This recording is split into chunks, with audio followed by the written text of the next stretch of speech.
All right.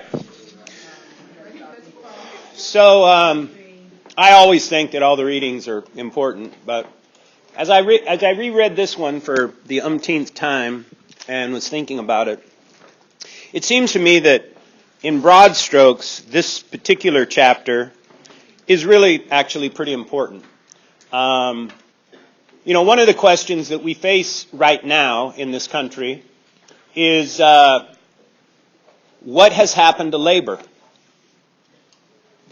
Why don't we have a labor movement?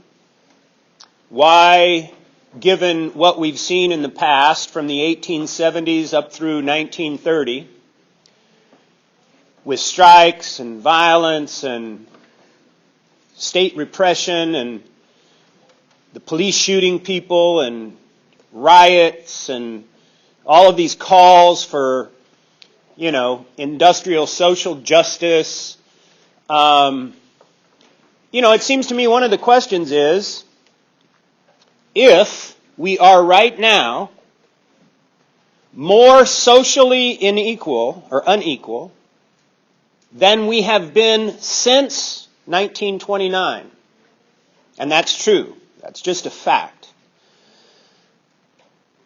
why is it that the people at the bottom who work, the working class, and the people in the middle, the working class, why aren't they doing something similar to what these people were doing that we've been reading about in today's reading and in previous readings? And I think that's a very important question. And I think this chapter, although it doesn't explain it, it certainly foreshadows why that's happened. And given what we read last time about the New Deal, about opposition to the New Deal by business, it would seem to me that it's completely fair to say, and not at all melodramatic, not at all inaccurate, that by 2017 or 2018,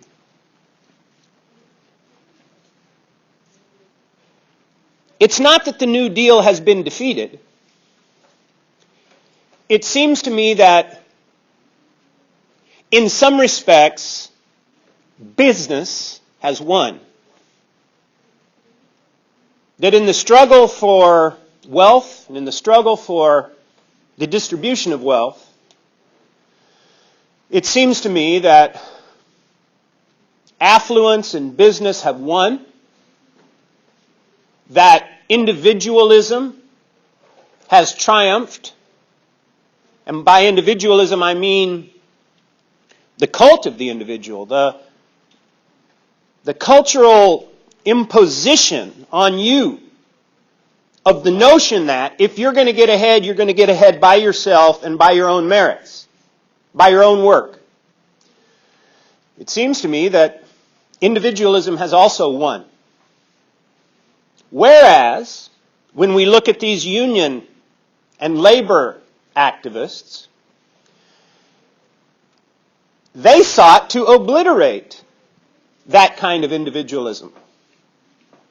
They sought through collective bargain, through collective action, some of it very violent, but also very pointed in its anti-capitalism. They sought nothing short of essentially the destruction of capitalism. So the chapter that you read for today, which is entitled The End of Socialism, seeks to explain how it is that even after the New Deal, we found ourselves in this kind of predicament. And finally, before we get to the questions, I'll just say this, that it occurred to me that the teaching that I've been doing on labor and on the New Deal so far has been a little bit inaccurate. It has not accurately and with enough nuance helped us understand the real nature of what the New Deal was. I think the story I've told you is that the New Deal was government for the people, imposing a harsh regime on business that throttled business. And I've kind of pictured the New Deal as a kind of progressive or liberal victory over capitalism. And that's not what our author argues, actually. He argues, although he doesn't use the word, he argues what many scholars argue, and that is that the New Deal was conservative. Now think about that for a second. The last article you read was about very conservative businessmen criticizing the liberalism of the New Deal, picturing it as slavery. Not freedom, but slavery. And that argument has essentially remained at the core of the conservative critique of New Deal liberalism ever since the 1930s. And yet I just said that the New Deal is actually conservative. So today I want to explore whether or not that's true, why it might be true, and I want to explore, I guess, the fortunes of labor. And although I don't generally kind of pay attention to every lesson that's coming up in the next 6 weeks, I actually think that this might be one of the last times that we talk about labor in the class, because we're moving on to other things. So let's use today, as much as we can, let's use today to kind of synthesize what we've covered in the last 10 weeks about labor and monopoly and capitalism and business and industrialization. Let's use today as a way of kind of synthesizing it all, but also crystallizing into just a few kind of major points an overall interpretation of labor, the New Deal, and for that matter, the conservative reaction to it. Okay? All right, so with that in mind then, on page 186, Fraser says, the labor question interrogated all of American life. Now, he's talking specifically here about the late 19-teens and 1920s. And in particular, he's talking about the horribly violent year of 1919. And he depicts that in very graphic ways and all of that kind of stuff. But he's trying to make the point that the labor question interrogated all of American life. Now, before I let you answer the question, let me just say that that's not true any longer. The labor question doesn't interrogate all of American life now. In fact, you can hardly find anyone. You can hardly find anyone who is sad about the decline of labor.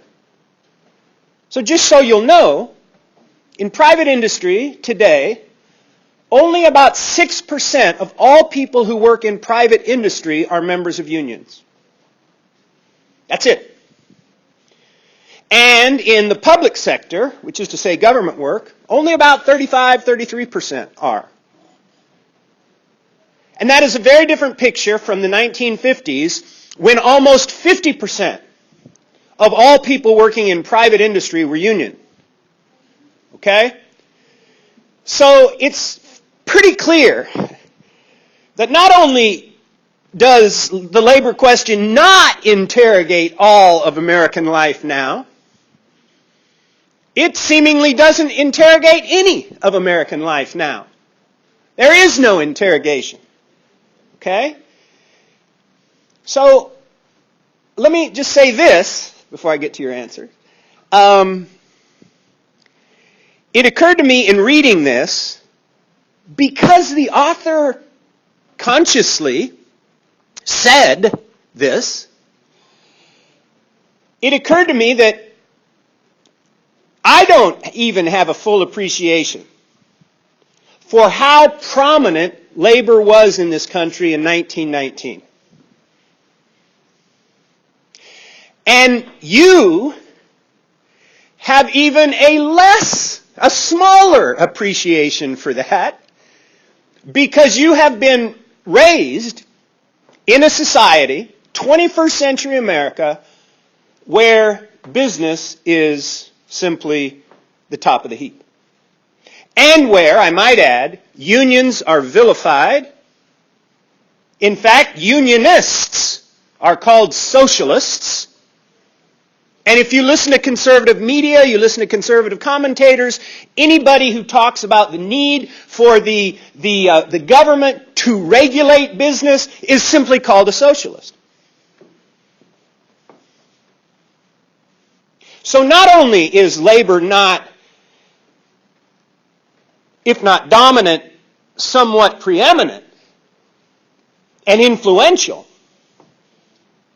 now labor is dismissed and vilified as socialistic. Okay? So we need to get our heads around how that has changed and why it has changed. Okay. So, what's it mean that the labor question interrogated all of American life? Give me a hand. I don't want to stick the microphone in people's face. Come on. Somebody needs to answer this. What's it mean?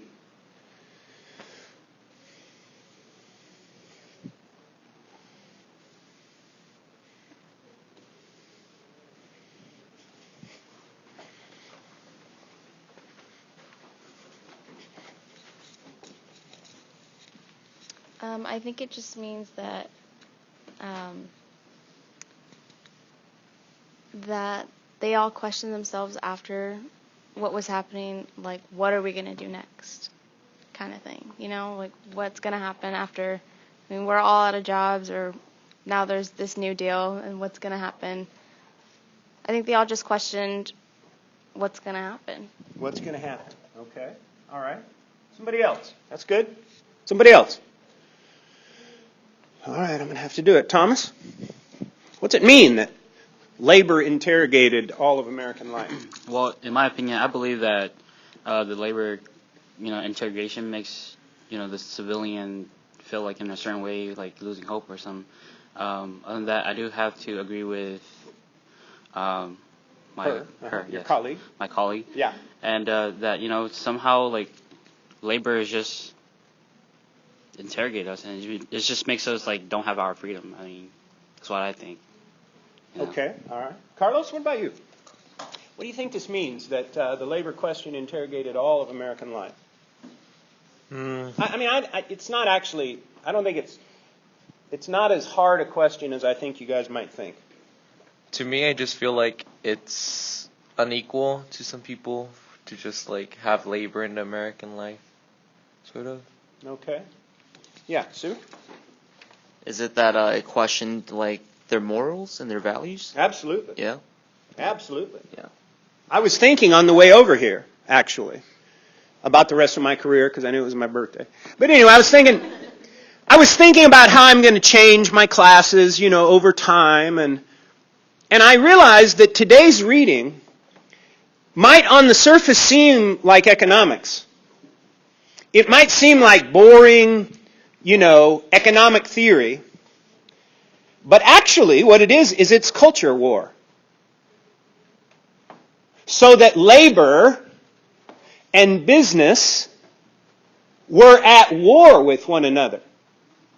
And not only was labor and business at war with one another, the American people, in the form of business and government and unions, the American people were at war with one another. People were dying in the streets. Billions and billions of dollars worth of stuff was being destroyed. The economy was being stopped. Business people weren't making their profits. Labor wasn't being paid and treated the way that they wanted to be treated. When the author says the labor question interrogated all of American life, what he's saying is that it was everywhere. It was inescapable. For God's sake, the Attorney General of the United States, Palmer, was raiding people's homes without warrants, right? Race riots were breaking out all over the place. People were dying in the streets. It interrogated all of American life. And I just want you to see that that is so far from what it's like today that you guys have a hard time even imagining how violent it was, even after you've read about it. Right? And so what I want you to think about as we go through the rest of this lesson is I want you to think about how different it is 180 years later. And of course, think about why. All right, question number 2. What does Fraser mean when he says, bold visions of industrial democracy and millenarian futures gave way to an emphasis on security and material well-being? That sentence itself is like the thesis of this chapter. And so if you can answer that question, you can distill the entire chapter. And by the way, let me just say that's good writing. That's good writing. This guy is a good writer. And he lets you know what he wants you to see. And then he tells you what he told you he wants you to see.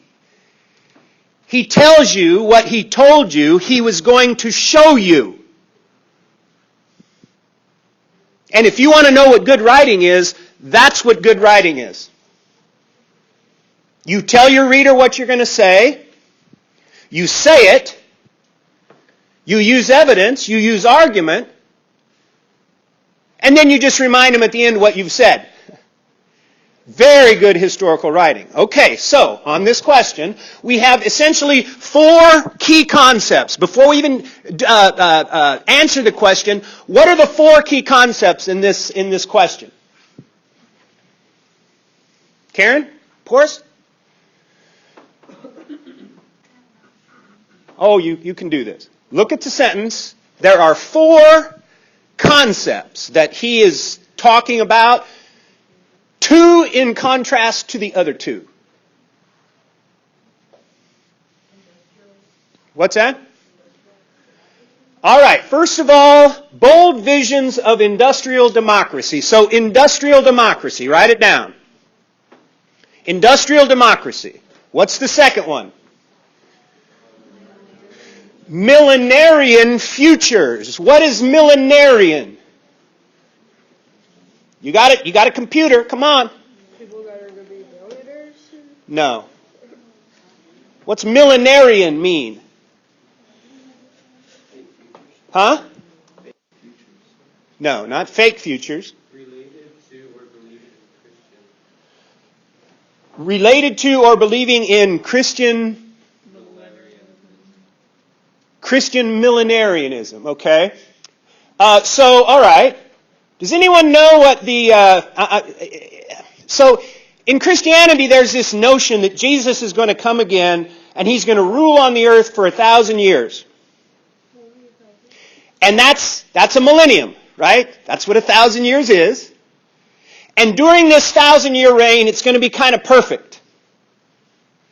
And then at the end, the very end, there's going to be a war and a conflagration, and then the judgment, and then all of the people who are lost are going to go to hell and burn forever, and the rest are going to be taken up to heaven. The earth is going to be no more.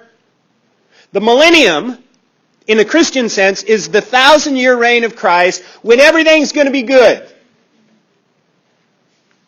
Now, don't get hooked up on the religious significance of this, but what would a millenarian future be for labor? What's that, Alex? A good future, like a good workforce coming up, like it's Or, even better, a perfect situation, right?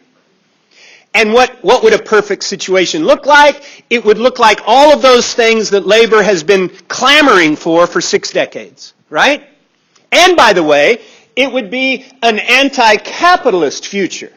So, two concepts, industrial democracy and millenarian futures, gave way to an emphasis on security and material well-being. Before we get to security and material well-being, what is meant by industrial democracy?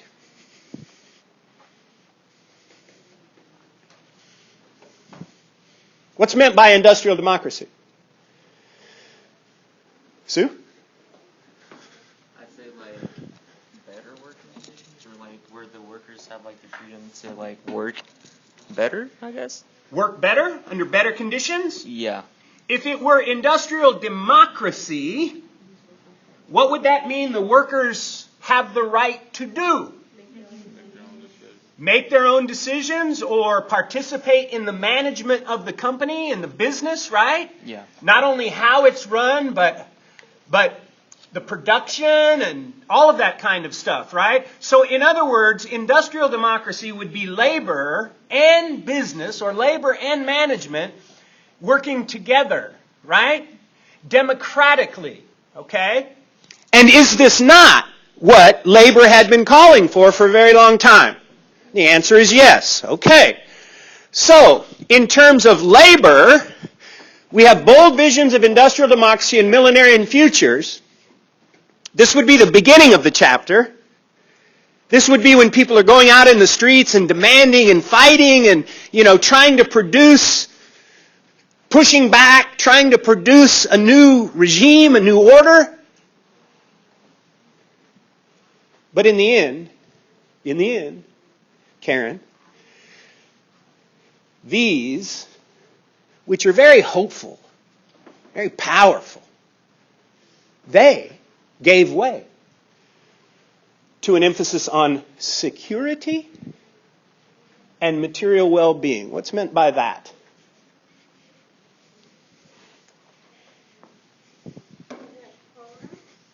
Just a second, Karen.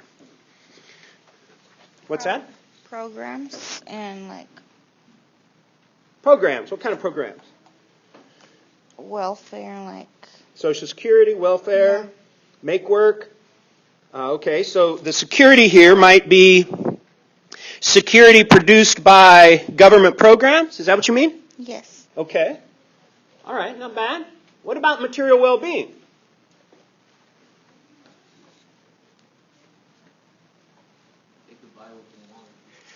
They can buy what they want, right?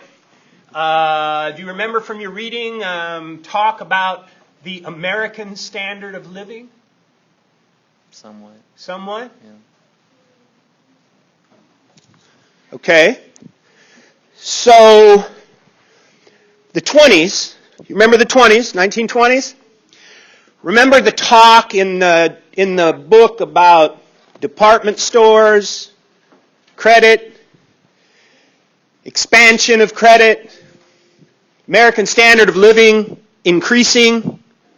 We call it the Roaring 20s. People were getting rich. A lot of people were getting very rich, but even the people on the bottom were enjoying things like vacuum cleaners and washing machines, and you could buy a Model T Ford for, $250 or something, right?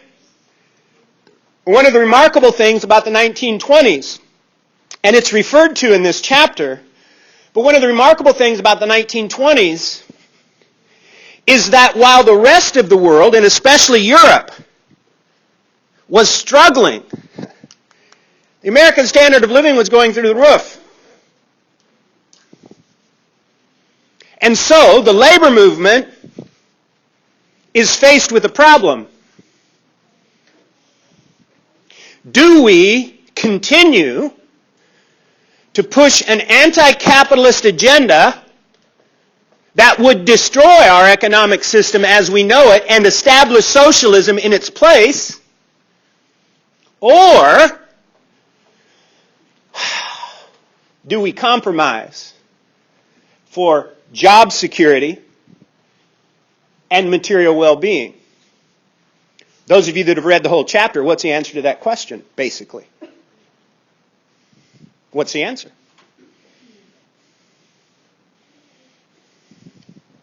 Una, do you know the answer? You guys talking about the answer? No, you weren't talking about the answer. What's the answer to this question? By the end of this chapter, what happens? Does labor destroy capitalism? Or does the New Deal save capitalism? The answer is the New Deal saves capitalism. I said the New Deal is conservative. And how does the New Deal save capitalism and business people? And for that matter, prepare us for what we didn't know was going to happen, but we might thought was going to happen, and that is a war in which we become the dominant economy in the entire world. We beat the Germans, we beat the Japanese, right? Business is kind of resurrected. Business people are resurrected. Liberals even start to realize that business is important. What happens? The New Deal is essentially a saving mechanism that saves business. And yes, a lot of benefits accrue to labor. Karen mentioned some of them. I mean, child labor laws, 40-hour work weeks, unemployment insurance. You lose your job, you got unemployment insurance, to say nothing of Social Security, other kinds of programs. You have the regulation of business. You have the Glass-Steagall Act that separates commercial banks from investment banks, all with the purpose of saving capitalism. And this is the fiction of FDR. This is the fiction of the New Deal. And by the way, it's a fiction that is perpetrated by conservatives and has historically been perpetrated by conservatives, because what they say is New Deal liberalism will destroy the free market, will destroy capitalism. Well, let me ask you a question. If that's the case, and New Deal liberalism is so dominant in this country, why is business doing so well? And the answer is because the New Deal was never intended to create a socialist society. To the contrary, it was created not only to save capitalism, but to keep socialism at bay. To destroy, essentially, the political energies that these socialists of 1919 in America were calling for. I would argue, in retrospect, that it was brilliant. It was even brilliant on the part of business to accept these terms. And that's where Hayek, our last reading, and these business people who formed, small groups to study free markets and to propagate free markets and to propagandize free markets, which, by the way, has been happening for the last, 70 years in this country. This chapter helps us see that the New Deal, if it were liberal, was not at all intended to destroy business. It was intended to save business, and it was intended to choke socialism out. Now, jump ahead, although you haven't done the reading, and think of the Cold War. Cold War starts 48-49, and suddenly the United States sees communism and communists everywhere. And the Soviet Union is, of course, conspiratorially trying to destroy America. The government gets involved, criminalizes membership in the Communist Party. Hollywood gets involved, blacklists, 500 people from Hollywood. The government, creates tests of loyalty in which people who work in the government actually have to sign a document that says, I was never a member of the Communist Party. Right? It's kind of paranoia if you think about it. But what I'm trying to say is that placed in the context of this chapter, this anti-socialism makes perfect sense. And in fact, we shouldn't be surprised at all that after the New Deal was put into effect to save capitalism, that the rest of the battle was discrediting socialism the rest of the way.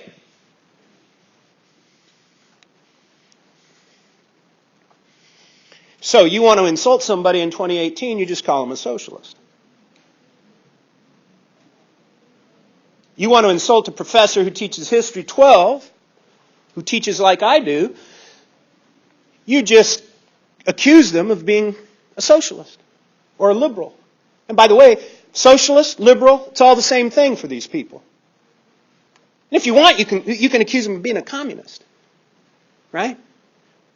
Because he or she is essentially saying the government ought to regulate business. I've never called for an abolition of private property. You want to be a millionaire, Thomas? I'm happy for you. Go for it. It's your money. Employ a lot of people, feed a lot of families, make sure they have good insurance, right? Be humane. Take your money and go off to Switzerland if you want, whenever you want. Go to Italy, wherever you want to go, wherever. I don't care. I don't call for the abolition of private property.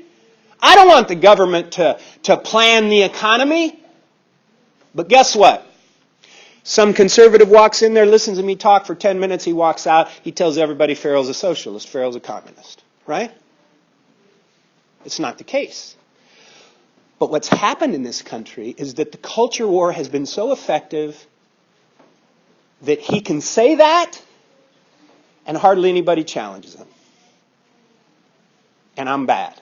I'm not defending myself, by the way. Okay, Brittany, you had your hand up. Have you seen those people that have been at the free speech area? Uh-huh. I've seen them. I leave my earbuds in, my music turned up, or my podcast, my news podcast, where I'm listening about, some smart journalist talk about something important, and I just walk right past. But I know what they're saying. And you know why I know what they're saying?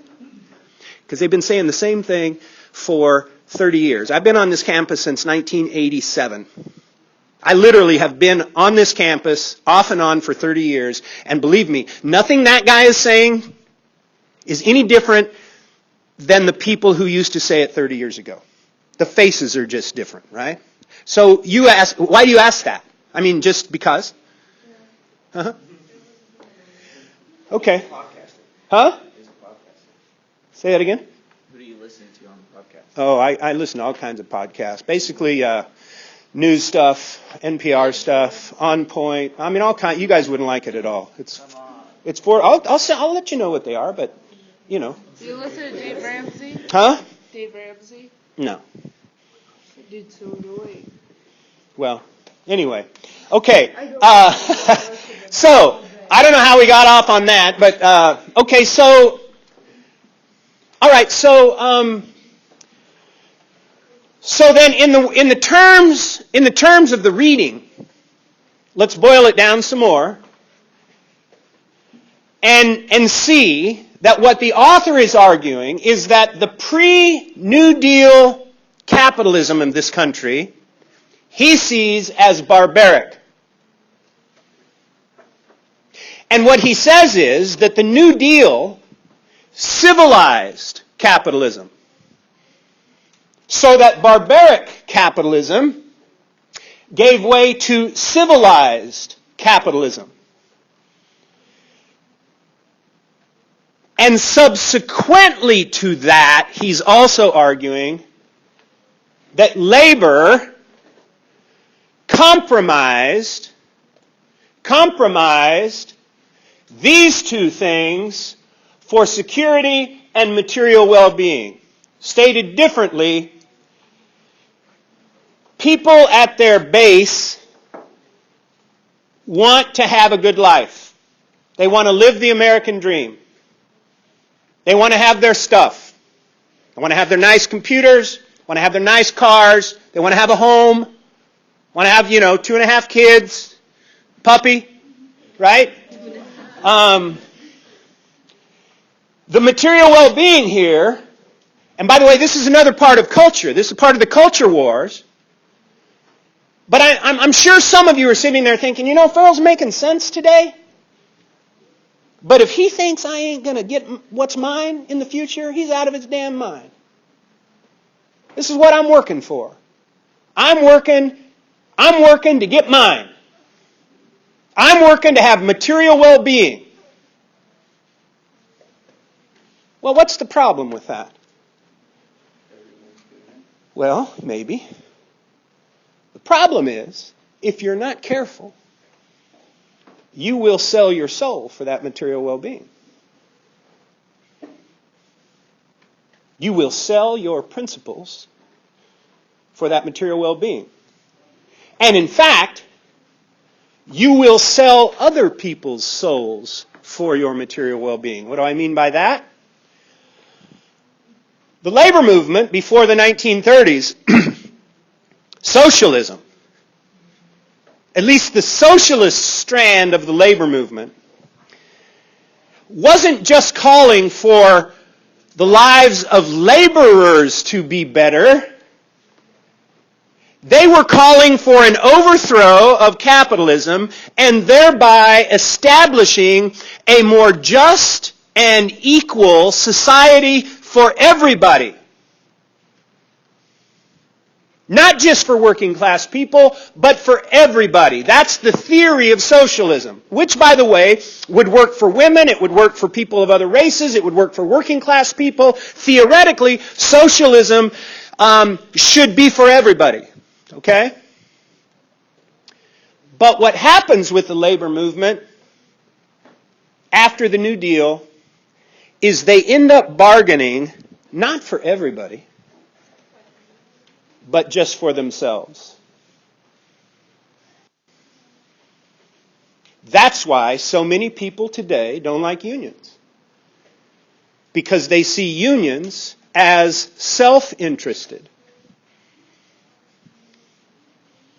as bloating, B-L-O-A-T-I-N-G, bloating government. And I might say that that's not inaccurate. And so, to the question of what's happened with labor, why don't we have people now clamoring for unions and breaking windows and demonstrating in the streets? Why?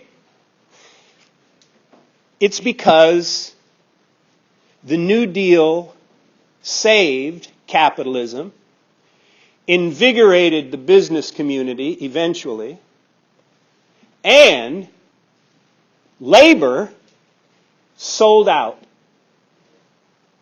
Sold out for their own middle class life, their own well-being.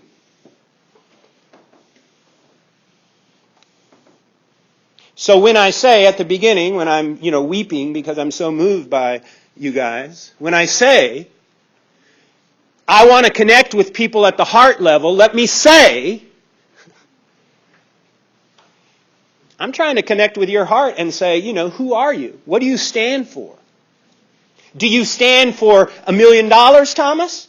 Or do you want to make $1 million so you can feed 25 families regularly? And make sure they have good insurance. You don't have to answer the question. I'm just using you as an illustration, right? I'm sure you're not the only person who wants to make $1 million. By the way, I want to make $1 million. I do. And trust me, when I think about my retirement 12 years from now, I always think about, am I going to be able to travel the way I wanted to? Right? Am I going to have the money? You know? Am I going to be able to get away? Right? All that stuff. I get it. I'm not, I'm not a hypocrite. Well, I might be a hypocrite, but that's another question. And so the point here is that's what I think this article is about. Okay? Now, are there any questions? Brian. Oh, wait a minute. Imagine Brian has a question. Who am I? Knucklehead. Just knucklehead. President 2020. No. All right. No. Before you put your stuff away, I've cried in front of you. I've accepted your generosity today and your appreciation. I have spilled my blood in my attempt to explicate, to explain this article, but now I have to do something that's going to be less pleasant to you, and that is this. This always happens in my classes, always. That doesn't make us Listen to me. Listen.